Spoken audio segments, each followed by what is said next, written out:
नमस्कार दोस्तों and welcome to my channel. I hope सब बहुत ही अच्छे होंगे। तो आज हम डिस्कस करेंगे बीएड फर्स्ट ईयर का question paper of pedagogy of Hindi. तो अभी आपकी जो हिंदी की पेडागोजी है इसका एक पेपर हुआ था फर्स्ट ईयर बीएड का जीजे यूनिवर्सिटी 2024 में, और अभी रिसेंटली ही पेपर कंडक्ट हुआ था। इसमें बैच आएंगे आपके सारे वो जो 2021 ऑनवर्ड है, मेन रीअपेयर दोनों के लिए सेम पेपर यहाँ पे हमें देखने को मिलता है। तो जो हमारा पेडागोजी ऑफ हिंदी है इसका कोड रहेगा 104। हमें पता ही है ये थ्योरी पेपर है जिसमें हमें 70 मार्क्स देखने को मिलते हैं और हमें 3 घंटों में अपना पेपर यहाँ पे अटैम्प्ट करना होता है। अब इसमें नोट दे रखा है कि प्रत्येक इकाई यानी हर एक यूनिट जो है उसे एक प्रश्न चुनते हुए हमें कुल 5 प्रश्नों का उत्तर देना है, और क्वेश्चन नंबर 1 यानी क्रमांक 1 का जो फर्स्ट क्वेश्चन है वो अनिवार्य है, कंपलसरी है। सारे जो प्रश्न हैं, सारे क्वेश्चन हैं वो इक्वल नंबर के हैं, इक्वल अंक के हैं, समान अंक के हैं। हर एक जो क्वेश्चन है वो 14 नंबर का रहेगा। टोटल 5 क्वेश्चन अटैम्प्ट करने हैं तो टोटल 70 मार्क्स हमारे पास हो जाते हैं। फिर ये यहाँ पे इन्होंने गलती से इकाई 1 दिया हुआ है, ये आपका अनिवार्य प्रश्न है जो है यहाँ पे क्वेश्चन नंबर 1, जिसमें हमें यहाँ पे 4 पार्ट देखने को मिलते हैं। सब पार्ट, हर एक जो पार्ट है वो 3.5 नंबर का होता है। तो इन्हें हमें 120 से लेकर 150 शब्दों के बीच में एक संक्षिप्त उत्तर यहाँ पे लिखना होता है इनका। तो हमारा ए जो पार्ट है, ए जो है हमारे पास, उसमें बताना था उच्चारण के दोष और क्यों होते हैं, वो कारण के साथ उपाय भी बताना था।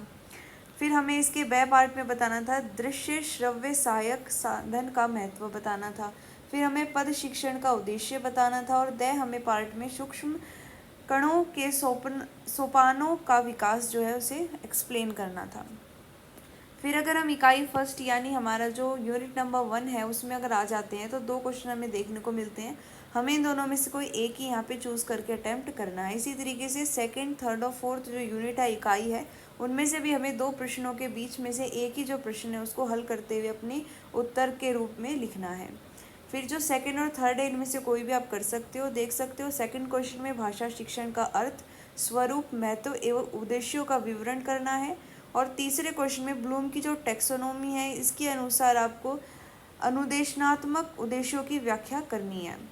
फिर हमें जो सेकंड यूनिट है इकाई नंबर 2, इसके अंदर हमें फोर्थ और फिफ्थ क्वेश्चन देखने को मिलते हैं। फोर्थ क्वेश्चन में हमें हिंदी पाठ योजना का अर्थ बताना है, महत्व बताना है और उसकी रूपरेखा की व्याख्या भी करनी है। फिर जो 5वां क्वेश्चन है इसमें उदाहरण क्वेश्चन यानी जो हमारी इलस्ट्रेशन की स्किल होती है उसको व्याख्या भी करना है, और व्याख्यान क्वेश्चन यानी एक्सप्लेनिंग की जो स्किल है इसके घटक, इसके कंपोनेंट्स बताने हैं और कैसे इस पे लेसन प्लान बना सकते हैं। माइक्रो लेसन प्लान की यहाँ बात की जा रही है, पाठ योजना किस तरीके से बनेगी उसका विवरण करते हुए यहाँ पे एक माइक्रो लेसन प्लान भी बनाना है। फिर अगर हम थर्ड यूनिट में आ जाते हैं, इसमें हमें 6th क्वेश्चन में बताया गया है कि व्याकरण शिक्षण का अर्थ क्या है, उद्देश्य, महत्व एवं सोपान विधियों की व्याख्या कीजिए। इसमें हमें पूरा अच्छे से 14 नंबर के लिए एक्सप्लेन करना है। 7th क्वेश्चन इसका हमारा एक्स्ट्रा है जिसमें हमें देख सकते हैं 6th और 7th में से एक ही चूज़ करना है। तो 7th क्वेश्चन में हिंदी सुलेख शिक्षण के उद्देश्य एवं विधियों की व्याख्या करनी है हमें।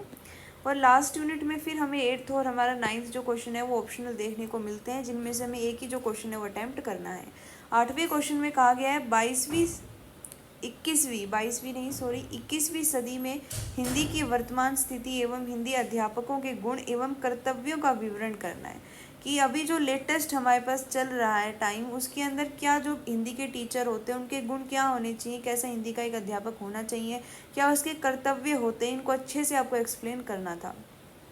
या फिर आप इसके अलावा 9th क्वेश्चन अगर अटैम्प्ट करते हैं तो आपको हिंदी यहाँ पे पाठ्य वस्तु जो होती है, जो हमें एक्स्ट्रा मटेरियल मिलता है, उसका अर्थ बताना था, और शिक्षा शास्त्रीय विश्लेषण करने के साथ साथ हमें यहाँ पर प्रयोगात्मक क्रियाओं की व्याख्या करनी थी। ठीक है, तो प्रोग्रेसिव किस तरीके से हमारी क्रियाएं होती हैं, इन सब की पूरी अच्छे से एक्सप्लेनेशन देनी थी।